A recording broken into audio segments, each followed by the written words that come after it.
Hello, MCU fans. Today we're going to look at the question, will Wakanda Forever explore the 5-year blip period? Now, this is a 5-year period of time that, we really don't know a lot about.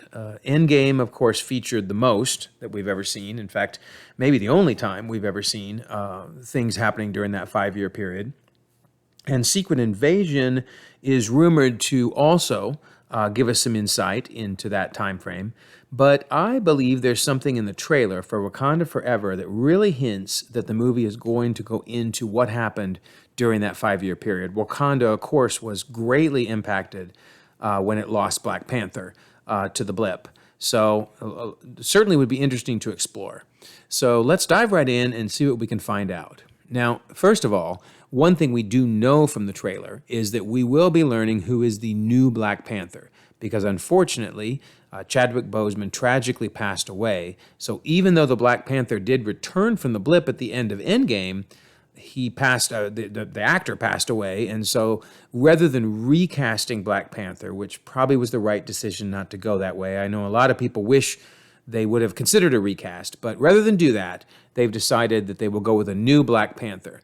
A lot of options here, including even Killmonger, who obviously died in the first Black Panther movie. Now, my personal pick is Nakia. I think she would make a great Black Panther. The image we have gotten of the Black Panther seems feminine in physique, but it's anyone's guess. I mean, Shuri is a natural choice as well, but I believe there have been some off-camera issues with the actress playing Shuri that may prevent her from being Black Panther. So Nakia is my pick. But lots of options. It will be very interesting to see where they go in the movie. But something else from the trailer that we learned is a very interesting quote from Queen Ramonda. She passionately says, "I am the queen of the most powerful nation in the world, and my entire family is gone. Have I not given everything?" Now, we're not really given context as to when she's saying this, or certainly why she's saying it, but it's an interesting statement because, obviously, when you look at her family, she lost her husband in Civil War. He was killed. Because of Chadwick Boseman's tragic death, she lost her son, but she didn't lose her daughter. Shuri is still around. So, where is she going with this when she says, "I lost my entire family"? Now, there have been some theories, therefore, that Shuri might die in Wakanda Forever, and that's a possibility. There's some other theories that she might go looking for solutions to the heart-shaped herbs and may go to the spirit realm, and so may appear to be dead, but not actually dead. All good theories. But I'm going to throw something else out. Maybe this is not happening after Endgame, but during the 5-year blip.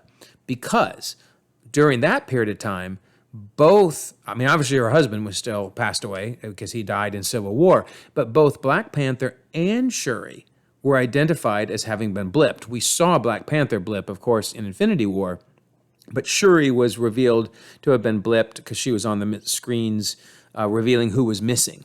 So if her quote is taking place during that 5-year period, then it does make sense. She has given up everything. She's lost her entire family. So what does that mean if it were to be during the snap?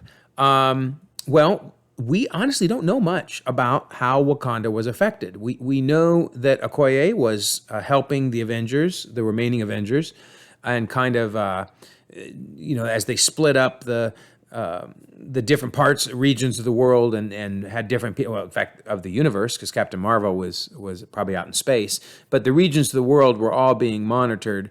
So we learned a little bit about Okoye's role, but who was the Black Panther during the 5-year period? If we look at that, it's an even more interesting question. I mean, was there even a Black Panther? And I think that if it's true that her quote was during the blip and that we do learn a little bit about how Wakanda was affected during that time, that may give us even more insight into who will be the next Black Panther. Because, for 5 years, they had no protector and they had no king. Now, they had a queen. Queen Ramonda was able to obviously go back on the throne, but they lost their king, T'Challa, and of course they lost Shuri. And you know, we're basically in disarray. So I, for one, would like this to be taking place during the blip. I'd like to learn more about how Wakanda got through that period of time, because again, that may help us understand how they go forward, how they move on, and eventually bring us a new Black Panther. So tell me your thoughts. Do you think that Queen Ramonda's quote is taking place during the blip? Do you think we'll learn how Wakanda got by during that very difficult period of time? Do you think there was a Black Panther during the blip? Or do you think that they were, you know, Pantherless? Because again, even though we knew Black Panther was coming back, because there was no way they were going to kill off that character and kill off Spider-Man and all the people blipped, they didn't know that. They assumed they were gone. So they had to, for those 5 years, figure out how to move forward. So let me know what you think. And then let me know who you think will be the new Black Panther. I'm real curious where everybody's stands on that. So in the meantime, you can like this video, you can subscribe to the channel, and you can watch more videos, and you can continue to enjoy the ever-expanding, ever-growing Marvel Cinematic Universe.